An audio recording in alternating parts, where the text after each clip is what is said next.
আমরা এখন আছি ইপিআই সদর দপ্তরের কোল্ড রুম এবং ফ্রিজার রুমের সামনে। ফ্রিজার রুমের এই সামনের অংশটাকে বলা হয় প্রিকুলিং এরিয়া। এখানে সকল সময় এসি দ্বারা ঠান্ডা রাখা হয়।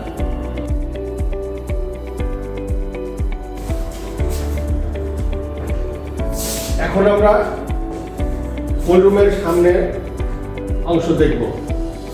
কোল্ড রুমের সামনে আমরা প্রথমেই এটা হচ্ছে প্যানেল।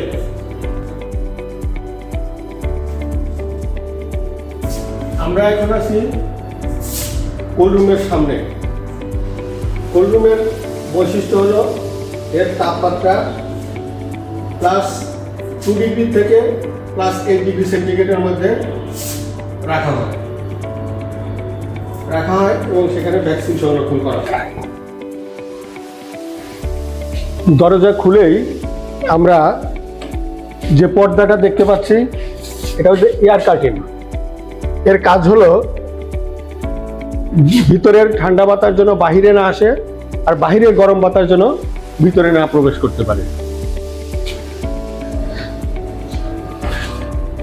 এই সুইচের মাধ্যমে ভিতরের লাইট অন অফ করা হয়।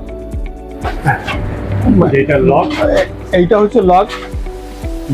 বাহির থেকে আটকানো যায়, কিন্তু ভিতর থেকে যে কেউ ধাক্কা দিলে সহজেই অনায়াসে খুলতে পারে।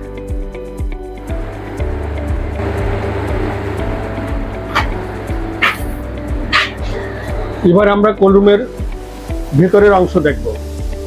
ভিতরের অংশ প্রথমেই হচ্ছে ইভাপোরেটর। ইভাপোরেটরের কাজ হলো ঠান্ডা তৈরি করা।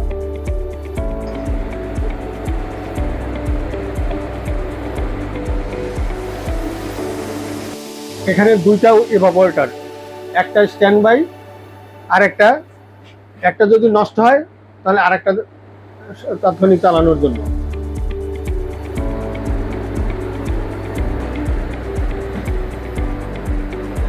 কোল্ড রুমের এটা হচ্ছে কোল্ড রুমের মেঝে।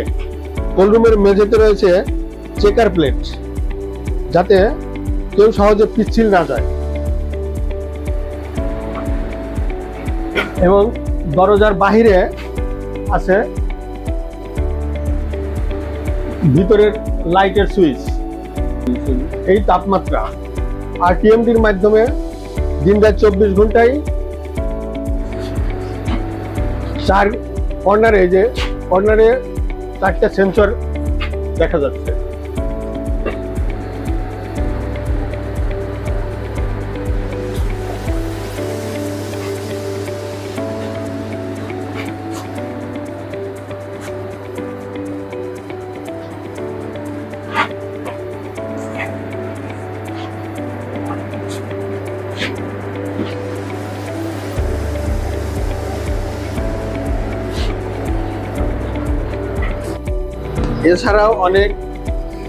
এছাড়াও অনেক পাইপ এবং তার রয়েছে, যা দিয়ে কোল্ড রুমের বাহিরে বসানো মেশিন বা আউটডোর ইউনিট ইভাপোরেটরের সাথে সংযুক্ত।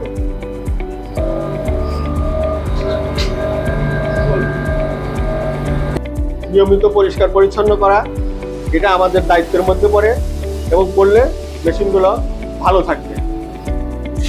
এটি ফ্রিজার রুমের সামনে। ফ্রিজার রুমের বৈশিষ্ট্য হচ্ছে এর তাপমাত্রা